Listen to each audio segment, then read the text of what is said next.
So did you see my screen? Yes, I can see it. Okay. So you want to Perfect. start now? Yeah, maybe, Or wait for a few more yeah, I think we minutes? can just wait for 1 more minute for more people to come in. But hello, everyone. Good to see you here, and thanks for joining the session today.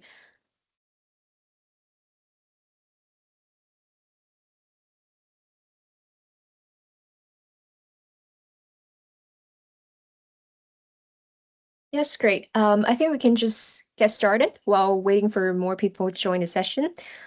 So thank you everyone again for joining today's Responsible AI Stakeholder Consultation as part of our Integrated Transition Assessment Consultation. My name is Cassidy, Policy Manager at the World Benchmarking Alliance, and I'll be guiding today's discussion. So AI has obviously become a very important topic, and from a corporate accountability perspective, it's not just a big tech issue anymore, as many companies are rapidly adopting AI across different industries and across different regions. So, in today's session, we'll be sharing our current thinking on the methodology, including how we propose to assess companies on responsible AI. And the main purpose today is to hear from you. So, we're very interested in your perspective as stakeholders, and your feedback will help us further refine the AI approach in the ITA. So, let's just quickly start with the agenda. I'll first start with an overview of the ITA and where responsible AI fits within it. And then my colleague Labiba, who's been very closely involved in the development of this part of the methodology, will walk you through the proposed AI relevant indicators.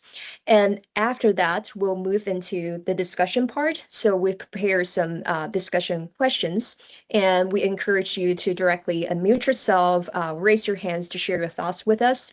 And since we have quite a big group today, we also prepared an interactive whiteboard to collect more detailed feedback. So I believe I've already shared the link to the whiteboard with you before this call, and you can access it through the link, but we'll be sharing the link to the whiteboard again in the chat during the discussion session. Yep, next slide, please. So just for the broader context, we know that WBA used to have multiple benchmarks, and now we're moving towards one integrated transition assessment. And the reason for that is corporate transition does not happen in silos.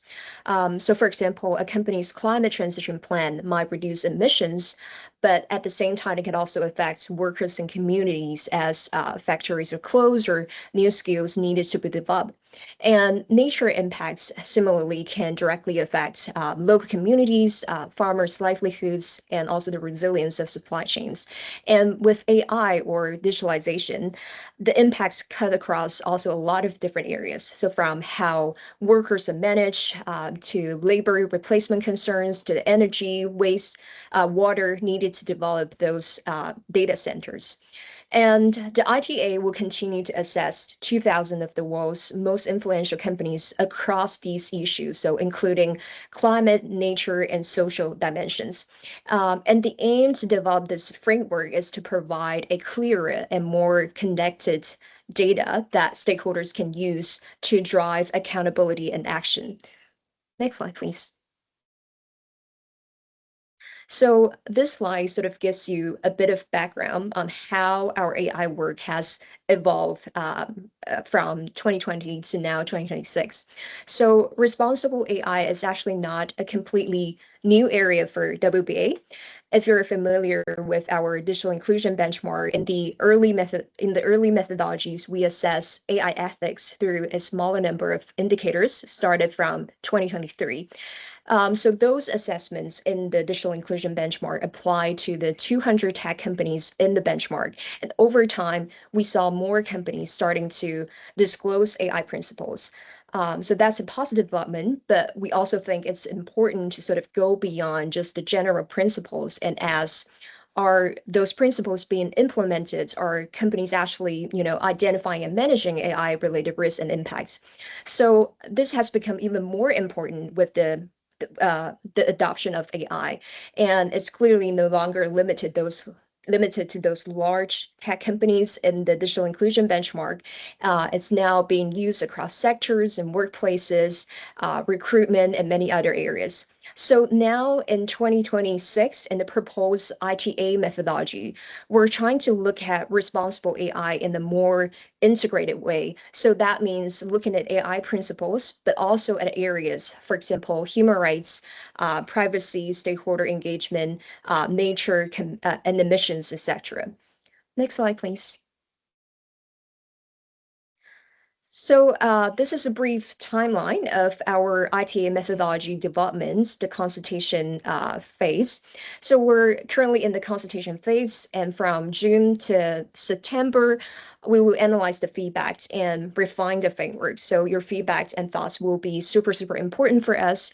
And the final ITA framework is expected to be published in November 2026, so later this year. And we will use the whole 2027 to do the assessment and apply the methodology. So the first assessment of the 2,000 companies and the results is planned to be published in Q1 2028. So you can expect to see the results in 2028.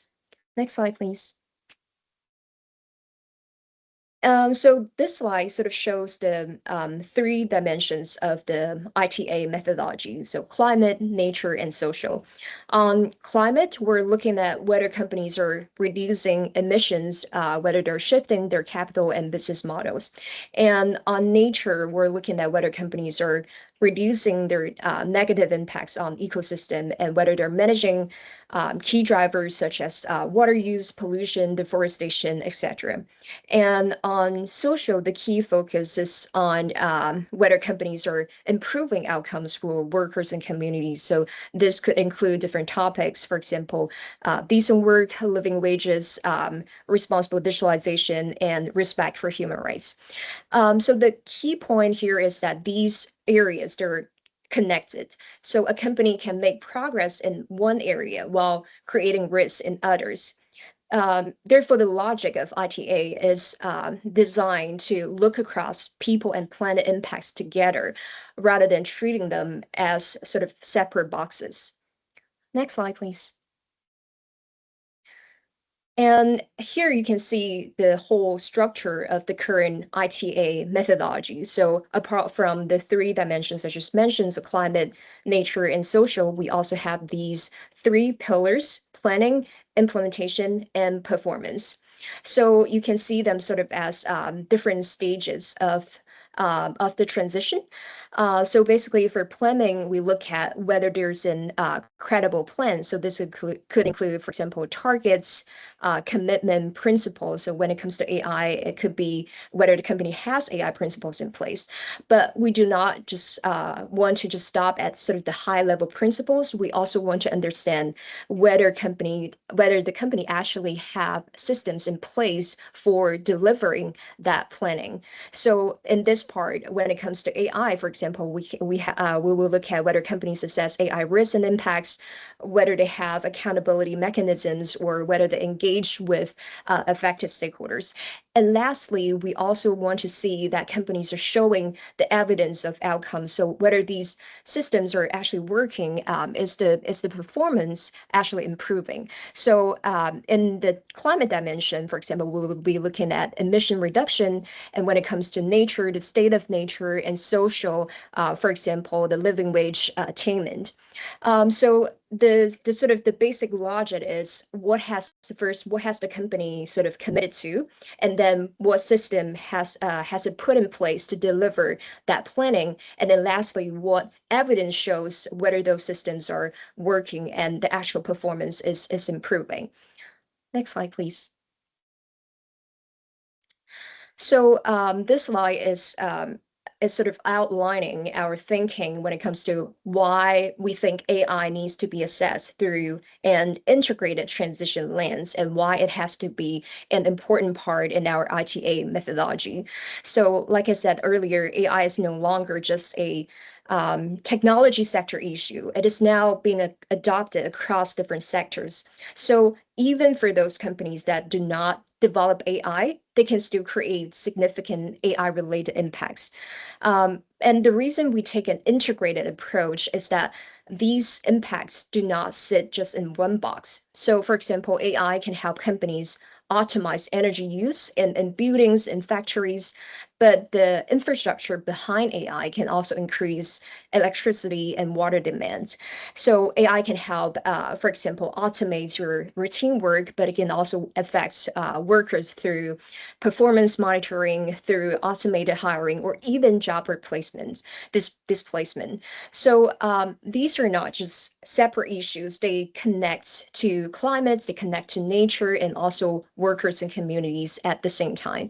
The question here is whether companies understand these connected trade-offs and whether they have sort of the governance and evidence to manage them across climate, nature, and social impacts. And this is why AI is part of how companies are transitioning and whether that transition is responsible and sustainable. Next slide, please. So in this slide, this is sort of in the AI ecosystem or the AI value chain and the different roles that different companies plays across that value chain. So at one end, we have developers. So that means companies building the AI models, the system. So you have, for example, OpenAI for ChatGPT, Anthropic for Claude. And then we have the enablers. So companies that provide those infrastructures that make AI possible. So for example, chips, data centers, semiconductor, and computes. And then we also have deployers. So by this, we mean companies that take AI models or systems and then integrate them into their own products or services. So for example, now you have some cloud-based services that integrates AI, and those services and products are used by other organizations. And lastly, we have the enterprise users. So companies across all sectors that apply AI in their own operations, products, or in their value chain. The point here is that a company does not need to build AI models to create AI related impacts. So for example, a retailer can use AI for demand forecasting, and a bank can use AI in their lending decisions, or a logistics company can use AI for route optimization. So we see all these different kinds of examples of how companies are actually actively using AI in their own operations or in their supply chains. And these categories are not always mutually exclusive. So a company can play more than one role in the whole AI value chain. And AI is increasingly relevant to all of the large companies we assess in our benchmarks, but not in the same way and not to the same degree. So we also recognize that. So in the ITA methodology, the idea is that not every company will be assessed in exactly the same way because the materiality of AI varies across different companies. So what we do is that all 2,000 companies would be assessed against a baseline set of AI expectations, but where AI is material to the company's business model, to the company's product, services, or decision making, we would apply additional and more detailed expectations to these companies. And just to be clear, AI material does not mean for just like those big tech companies. Like I said before, all different kinds of companies. For example, a bank, a retailer could also have material AI impacts if AI is used in ways that significantly affects workers and communities or the environment. So we're also developing sector and use case specific guidance, and this is not intended to be a one size fits all judgment. Yeah, and from next slide, I'll hand it over to my colleague Labiba, and she will walk us through the detailed AI indicators proposed in the ITA methodology. Great. Thank you, Cassidy. That you touching on the value chain and materiality of AI actually provides a great segue for me to introduce the ITA methodology further. So ITA, if we take a step back before getting into the AI specifics in our methodology, the ITA methodology is right now being developed, and one of the core principles as we developed is that it is a universal framework, but it's going to be tailored when the approach will be tailored. The guidelines and expectations will vary for companies. because it wants to because WA wants to incorporate the nuances that come depending for a company that depending on the sector they operate in, which then leads to different materiality or value chain concerns, the stakeholders they get to engage with, along with the existing frameworks and legislations that define and direct what a company can operate with and in.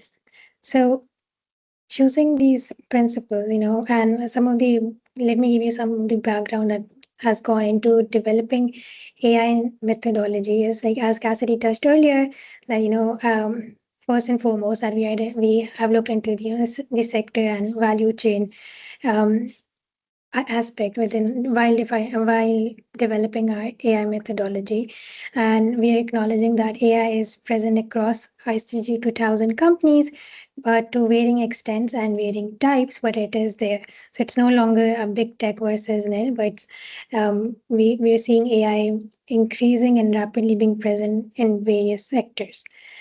Then moving on, we have looked into different existing global and regional frameworks, both AI specific ones like OECD AI principles or EU Act, and then also other ESG guiding standards and frameworks to define the baseline for our methodology and indicators. And then we have kept in mind that AI is an evolving area and it's also integrating rapidly in businesses. So we don't want to create a methodology that penalizes companies for having AI. Rather, we want to provide a framework that gives that gives guidance and that provides a framework for companies to responsibly approach the risks and opportunities that AI presents for businesses. And with this context, we've worked on developing several standalone indicators for all SDG 2000 companies, which touch on areas including AI principles and AI risks, followed by privacy and AI transparency and workforce impacts. But that said, as Cassidy earlier touched on, there's some companies that heavily use AI in terms of their core product offering or in terms of their deployment. And we are referring to these terms in this call as AI material companies, like online retail platforms or some health tech or fintech companies or telcos or cloud providers that are heavily using AI in terms of personalization or surveillance or their product delivery. And for these companies, we will be looking into further indicators of ITA, like governance or nature impacts. And we will be looking at the AI lens within these topics while defining the expectations and guidelines for these companies. So that's a high level photo visual of matrix of what we will be getting into. And I'm going to be starting off first with the thematic indicators that focus on for all SDG 2000 companies. And first and foremost are, of course, responsible AI principles that define what companies committing to and thus, lay down the framework for what values the company is going to be incorporating as they approach AI. So these are some common AI principles that have been that are already present in the existing frameworks out there for companies to adopt. And these principles, be it human oversight, inclusivity, fairness, privacy, they form the commitment process. But if not adhered to, we acknowledge that AI, can cause harms if a responsible approach is not taken into. And when we talk about potential AI harms, they can range, from misinformation or bias to safety concerns for children or vulnerable populations or surveillance or lack of transparency concerns. So responsible AI doesn't not just come with its principles and commitments, but also with companies, regularly monitoring the risks and of deploying tools to mitigate these impacts. So our next indicator actually then touches on this, whether companies are assessing these risks and impacts. And what would that entail, And this could be different for companies, but there's several tools out there for companies to implement this, including specific AI impact assessments, also bias audits, safety and security testing tools, along with human oversight mechanisms, and then monitoring and response tools as well for mitigation. And it's not just these tools, looking at overall AI for a company, but they can also be, embedded across different products and functions for a company. So while, this and so while AI might be actually being used in different cases, what our indicator would specify, at least for all companies, is to look into high risk use cases. And what do we mean by high risk use cases is that, not all AI risk systems carry the same level of risk, but the ones that do have a high risk, they carry high impact. And so the existing AI governance frameworks identify several of these high-risk use AI cases, including recruitment systems, healthcare systems, biometric surveillance tools, and AI systems that involve interaction with children and other vulnerable groups. Moving forward, another important aspect of AI is how AI is developed, and personal data goes into how AI is developed and trained. But many times users are not aware of what personal data of theirs is being collected and used. And thus, our next set of indicators touch on data privacy, including what personal data is collected, what personal data is shared ahead, and why, along with what data rights do users get, including opt-in, opt-out options for AI training, and then lastly, disclosure on data breach and corrective action by companies. Another aspect of AI is AI use transparency, because along with many users not being aware of what data is collected, often users are not aware of when they're interacting by or impacted by AI. So our next indicator then touches on AI transparency, to where we're looking at companies whether they're transparent about their AI use, do they disclose when AI generated content or ads are presented, or when decisions are assisted or automated by AI. So users can be protected and biases can be better avoided. So this would include AI generated ads or virtual assistants and chatbots on online platforms, along with AI methods in recruitment and workplace productivity. Now, I think everyone on this call would agree that AI buzz for the past few years has been there, but along with it, one term that we get to hear simultaneously is layoffs. And so AI and layoffs have been going hand in hand. That really highlights how critically workforce impacts have have been seen with the growing use of AI, because AI has impacted how work is now being automated and how workforce and or human collaboration is taking place, along with how skills are now changing and the skill gaps that are occurring, and then the need of upskilling and reskilling it has caused, along with how now workplaces also look like when it comes to employment tools and tracking. And so our next set of indicators touch upon, how whether these companies are actually identifying impacts of climate and digital transitions on their workforce, what are they doing when it comes to upskilling and reskilling their workforce, and whether they report on the progress of these activities and turnover. Next, we are going to now touch upon some other indicators, but these indicators will be only for AI material companies. Again, so these are those companies that we would be identifying. They're either developing AI or heavily or extensively using AI in their processes or interactions. And for these AI material indicators, firstly, we will be having indicators on governance. So whether these companies are having AI dedicated expertise in their governance board, whether there is someone who's actually, whether there's someone or a governance function or a body that looks after the implementation and strategy for AI. And then apart from these governance, you would be identifying several material topics for human rights risk assessment of these companies, materiality impacts, along with stakeholder engagements, because often because these companies would be engaging and implementing a lot more of AI, and thus, their impacts on stakeholders and communities would be a lot more. Likewise, not just on the people side, but on the planet side, companies that are more material when it comes to AI have a much higher use of water. They also, because AI is very energy intensive, so these companies are using a lot more energy and generating a lot more emissions along with resource use and waste.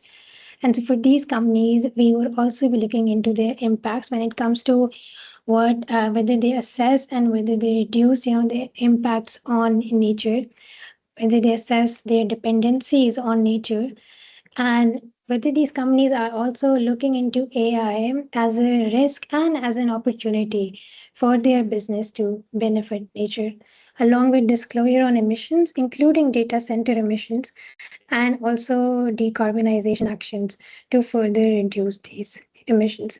So, uh, this brings us to the matrix that we just went over of our biography on 34 indicators that we have presented. And I'm going to hand it back to Cassidy. And before handing over, I'm just going to add that this is, of course, a work in progress. AI is also evolving field, and these indicators are also being developed. But it's a work in progress, and which is why we're having this consultation to hear from you as we develop this along further. Yeah, thanks, Labiba. So yeah, talking about here from you and sharing your feedbacks, which would be super important for us as we're continuing to refine the methodology. So we prepare three sort of guiding discussion questions, but in case you have any other questions or any other thoughts or feedback to share beyond these questions, those are also very welcome. So for the first question, it's sort of a rating questions from a scale from 1 to 5. To what extent do you think the integrated AI approach we just introduced capture the most important ways AI affects people and planets? And I'm sharing the link to the whiteboard in the chat. And Labiba, if you could share the whiteboard on the screen, and if you click the link and navigate to the whiteboard, you'll see there's a voting function there under question 1, and you can select from 1 to 5 to which extent do you think our AI approach to the capture the most important ways that AI affects people and planets. And for those who score, for example, 1 to 3, what do you think is currently sort of missing from what we presented in the AI approach today? What do you think? What's the gap that we should address? So we obviously cover a lot of different topics, but we would love to hear from you. And for the other two questions, there are more of an sort of open discussion question. So first, we want to hear from you. What are the minimum expectations you would expect from a company seeking to demonstrate responsible AI? So obviously, AI has an impact over many different areas across social, nature, and climates. But within those different areas, what do you think is the very least, is the minimum expectations you think a company will need to have to demonstrate responsible AI, and what impacts or areas are essential and should always be covered in our assessment? And for the third question, we wanted to know, for the responsible AI topics you identify as priorities, what evidence or metrics or outcome data do you think the company should disclose to sort of demonstrate their performance and impacts? Because we also want to make sure that our indicators and also the assessment data will be useful for stakeholders like you. So we prepare some sticky notes there, but you can also click on the bar on the left side, and you can add your own sticky note if you want a different color, for example. But also just feel free to unmute yourself or raise your hands if you want to share any thoughts and answer these questions, or just any general questions when it comes to our AI approach in the integrated transition assessment methodology. Yep, I'll stop here and yep, allow some time for everyone to sort of reflect on these questions or raise your questions.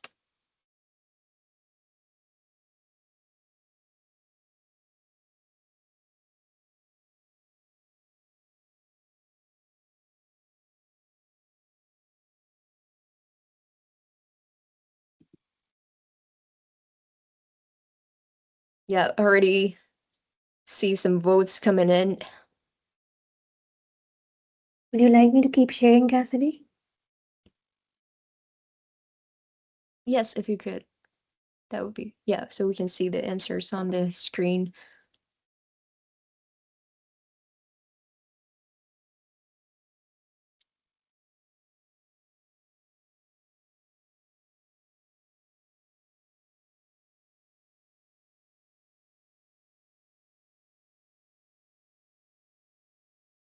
And do you all have access to the whiteboard? If not, you can share your email address in the chat so I can grant you access. Yes, I saw Kristen, you raised your hand. Let me just try to unmute your mic. Yeah, yes. Please feel free to unmute yourself. Ushla? Can you hear me? Does it work? Can you hear me? Yes, we can hear you. Okay, wonderful. I just wanted to understand one point first, which I was a bit confused about, which is the standalone indicators for SDG 2000. Do they apply also to those companies that are AI material would be SDG 2000 companies as well? So do they have them both, or is it either or? That was not quite clear to me.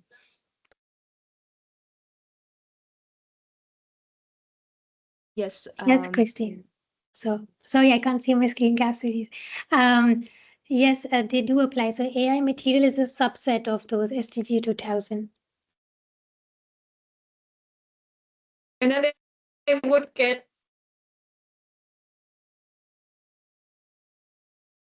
the standalone questions. Is that correct? Sir, we couldn't hear you quite clearly. Could you please repeat that again? Because I think the internet sort of added up a bit over there. Yeah. So is it correct that the material companies get the standalone indicator questions that all SDG 2000 get? And then in addition, they get this subset of, I think you call them embedded indicators. So they just Exactly. have more questions to respond to. Yeah, Okay. exactly. Yeah, thank you. And do we have any other questions about the methodology, or if there's anything that's not clear to you, feel free to raise it here.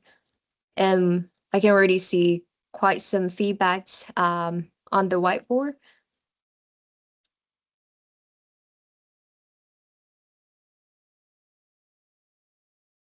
So yeah, so for the first question, the minimum expectations, I can see, for example, transparency, training for workforce, governance, and understanding of high-risk AI use cases, trainings and awareness, evaluating approach to due diligence. Yeah, these are all very important topics that we try to cover in the methodology. I don't know if anyone wants to share more thoughts on sort of the topics. Yes, I'll do it. Could you share your email address in the chat so I can grant you the access, please?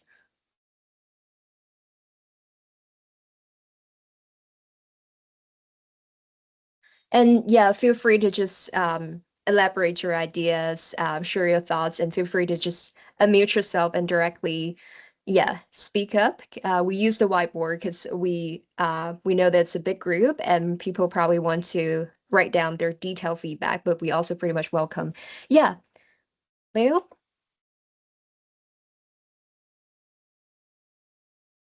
Yeah, feel free to unmute yourself.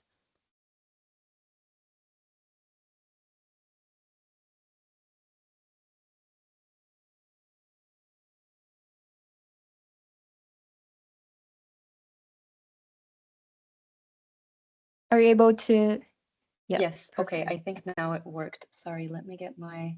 No worries. I can't get my camera on either. I don't know why, but anyway, this is Lale from BSR. Very nice to meet you.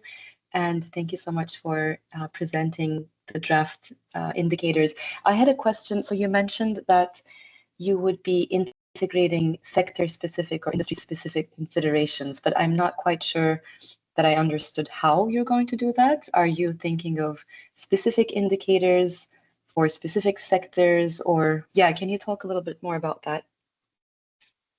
Because I do think that's a very important piece, and I'm glad you considered that.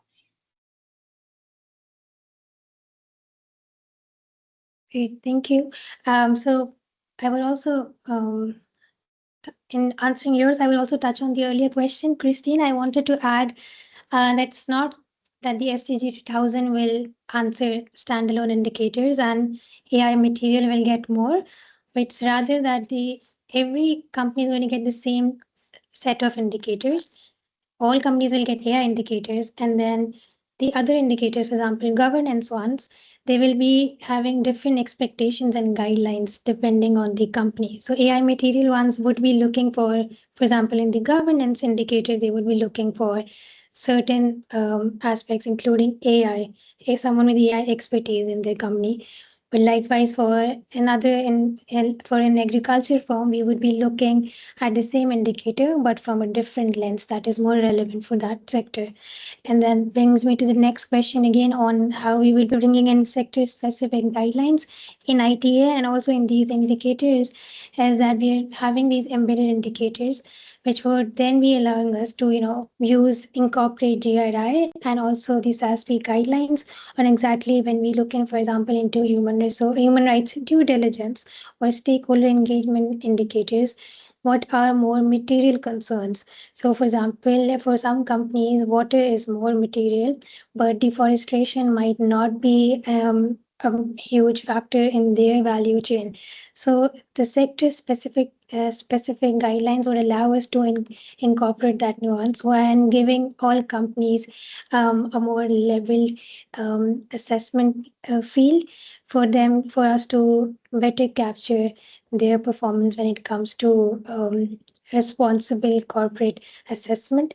And then I think, yes, that was the only part. Does, yeah, I'm sorry, I can't see my screen, the other screen. So maybe Cassidy, you can tell me if there was anything else. Yeah.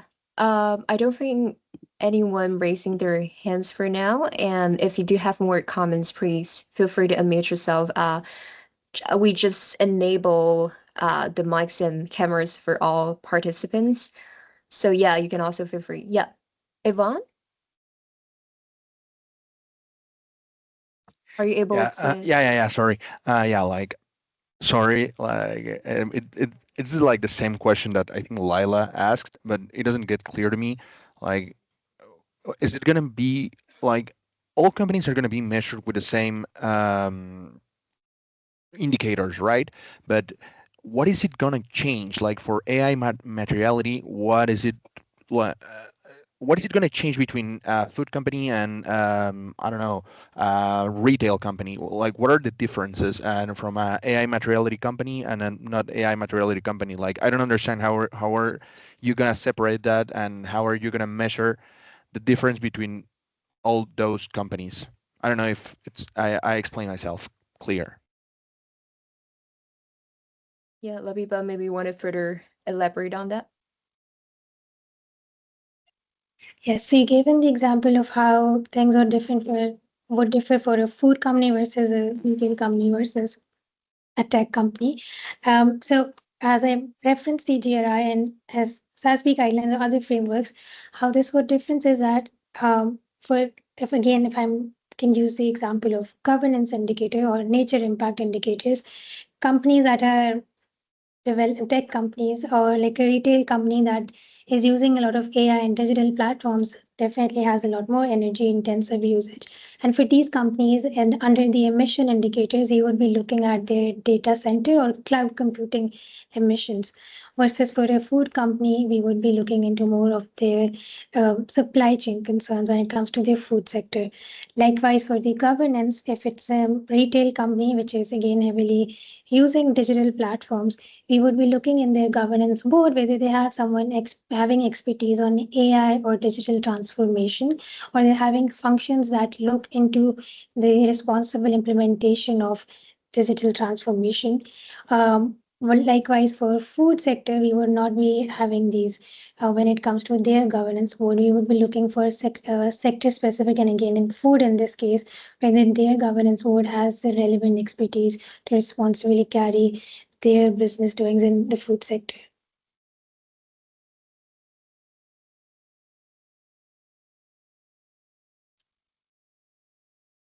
Yeah, so just to add on that, so for the baseline AI indicators, for example, the AI principles, those indicators will be applied to all of the 2000 companies. And for the material ones, or for the embedded AI indicators, will apply to smaller sets of companies based on, for example, a mix of factors based on the sectors they're in, for example. So it takes a more sector diagnostics approach.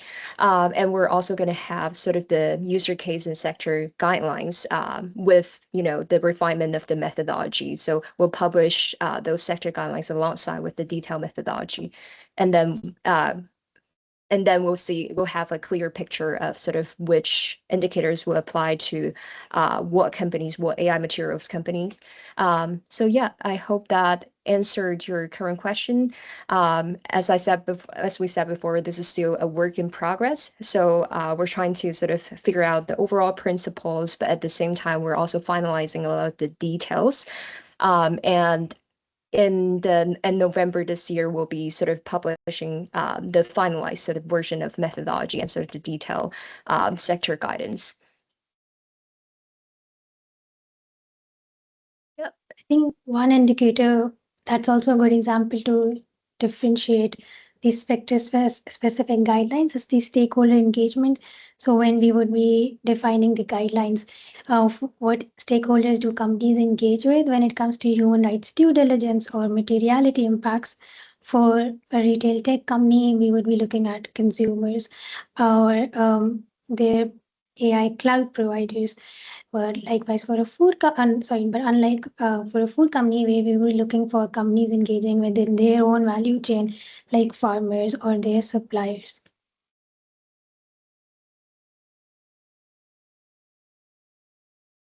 Yep. Great. And I see that on the second question, we have some ideas around what evidence metrics or outcome data should companies disclose to demonstrate performance. So if you have any thoughts on that, also please feel free to speak up. Yeah, it may be helpful to have a map of, yeah. Yeah, I think we are planning to do so, Labiba, on the material mapping of, yeah. This is in our planning, and we will be publishing it alongside with the methodology. That's my understanding. Yeah.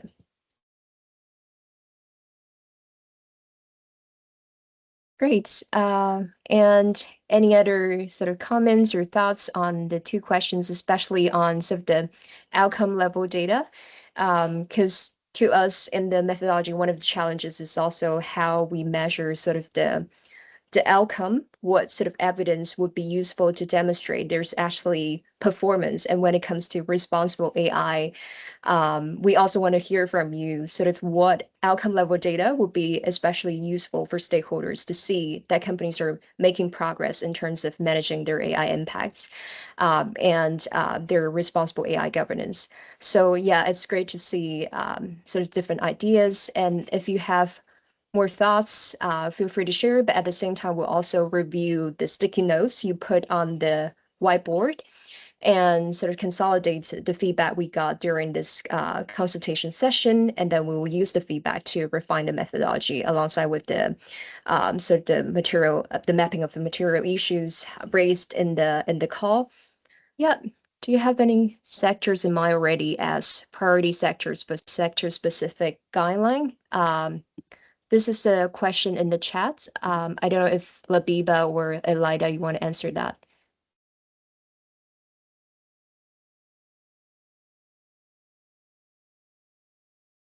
Cassidy, could you repeat the question? Yes. Do you have any sectors in mind as priority sectors for sector-specific guidelines? For the AI indicators, right? As an AI material. Yes, for the AI indicators. Okay. Yes. So again, we haven't fully mapped, but we have in mind AI, the AI developing companies, and then we have the big tech in mind. Along with that, we have banks and financial service providers because they also carry not just very critical data but also very important decisions when it comes to then incorporating AI for these decision making. Along with that, we have retail platforms in mind as a priority for AI material companies, along with some manufacturing electronic companies that are also that would include health tech, ed tech, and other electronic companies as well. Lida, feel free to add if I've missed out on anything. Yeah, in terms of supply chain, we can also with the semiconductors and software companies, and also the mining companies for the nature impacts will be also will also have sector specific guidelines for subset of the AI indicators that are presented.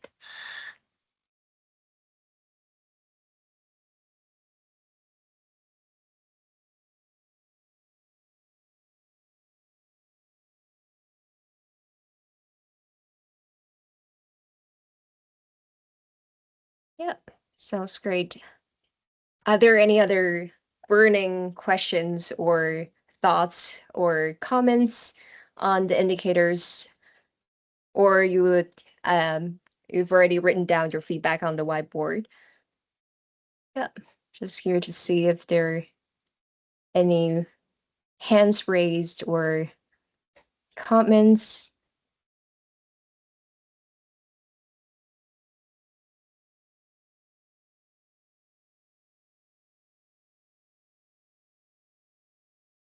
Yeah. I see that there's a comment under the second question. Yeah, Leo? Sorry. Sorry, Cassidy, were you going to say something? Go ahead. No worries. I was just gonna read an interesting comment under the second question, but yeah, sorry, feel free to go ahead. Yeah, I also just wrote this in one of the post-its, but I think especially for the environmental or climate nature indicators, I'm curious how you're thinking about like what are you exactly going to look for? Because currently, especially downstream developers and deployers of AI are having difficulties to measure the impact of their AI use, mainly because it's very difficult to get that data from the more upstream actors like the model developers. There are suggested methodologies out there about how to disclose such data, but I'm curious how you're thinking about that because it's currently a mess.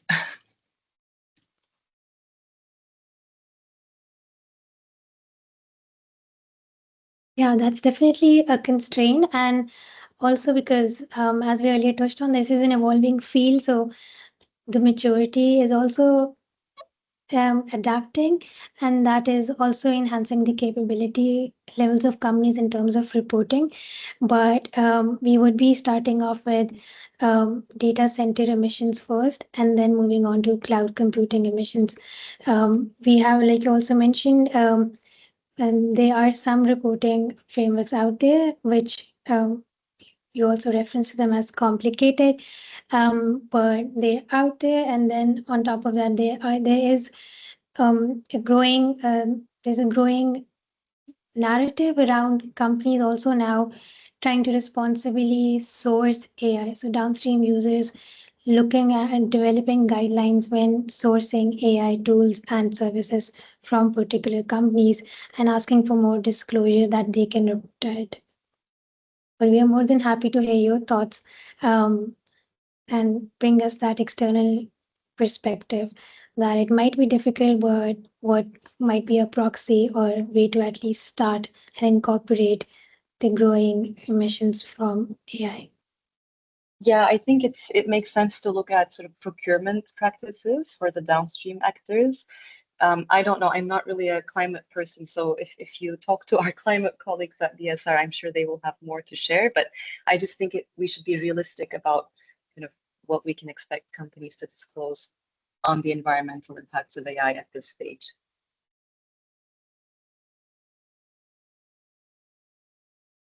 Thanks, that's very useful feedback.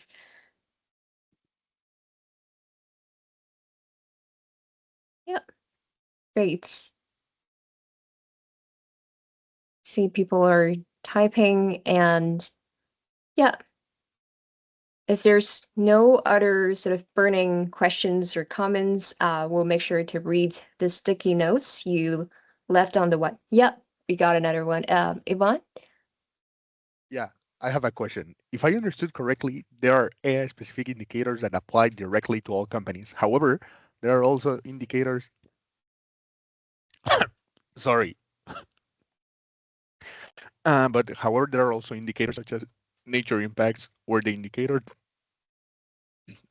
description does not explicitly refer to AI, but AI considerations are indeed for companies where AI is considered material. For example, for AI material companies, the assessment will take into account AI-related impacts such as water use and electricity consumption within the nature indicator, but this would not apply in the same way to non-AI material companies. Is that correct?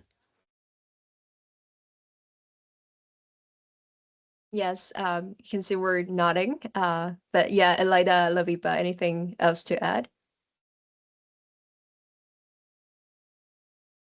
No, I was about to say spot on. So, yeah. Yeah. You Maybe explained it it would better. be it would be good to clarify that ITA methodology will have some standalone indicators that are applicable the same way to all sectors, but then the embedded indicators are more like there are overarching themes like governance, materiality, human rights, impact assessments. So these overarching themes, these indicators are being asked at all companies, but per sector there are different guidelines and different expectations.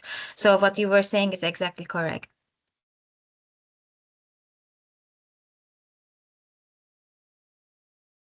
Right. Thank you. Yeah, great.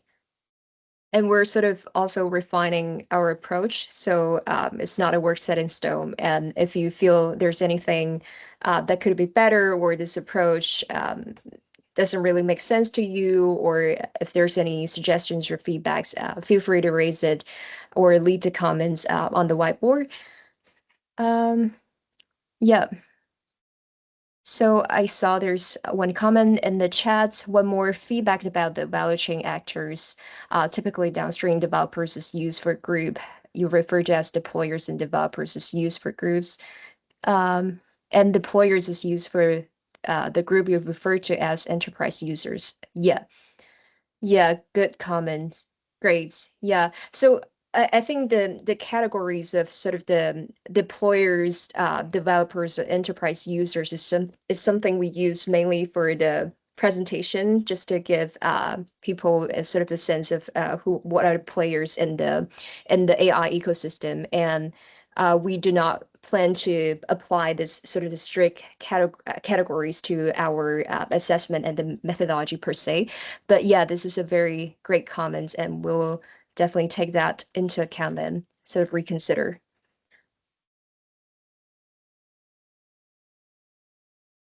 Yeah, great. So we're getting close to the end of the session. Yeah, just stopping here to see if there's any final comments. If not, yeah. Yeah, Rashad? Yes, sorry, I don't want to keep everyone, but just for clarification, so I left a comment about the value chain approach. And I understand to a certain extent that a value chain approach is taken into account when looking at like environmental impacts related to AI development. You look at water usage and electricity usage and things like that. But I'm wondering if human rights impacts and labor impacts are also taken into account with regards to AI development. So this relates to that note also on like the impacts on data workers. There's this massive sector of workers who are labeling data, doing content moderation, training the AI system, and there's a lot of labor and human rights abuses associated with that type of work. So that's just something I wanted to clarify about those two comments that I meant about the value chain approach and the impacts on workers. Yes, exactly. So we would be for companies that especially are involved in development of AI and the examples you mentioned, we would be defining the expectations for them when it comes to human rights due diligence approach or even materiality impacts. Likewise for workforce impacts as well. We would be looking both in what they're doing for their own workforce, but through human rights due diligence, we would be also looking into their responsible processes when it comes to labor and workforce, both in their own and processes, but also their own and but their supply chain as well.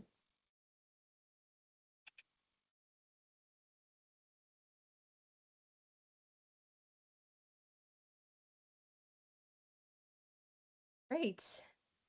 Yeah. Right now we're getting to the end of the session. So thanks everyone again for joining the consultation today. Very useful feedback, and we'll read the sticky notes you put on the whiteboard and sort of consolidate the feedbacks we got about sort of value chain approach, about the materiality mapping, and any other thoughts and feedbacks we had during today's session.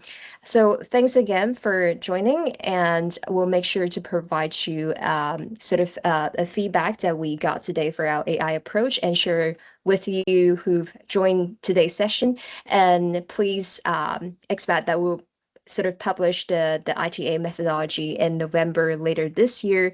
And by then you'll see sort of the detailed methodology, the indicators within the methodology, and any sectoral guidance we have for the methodology.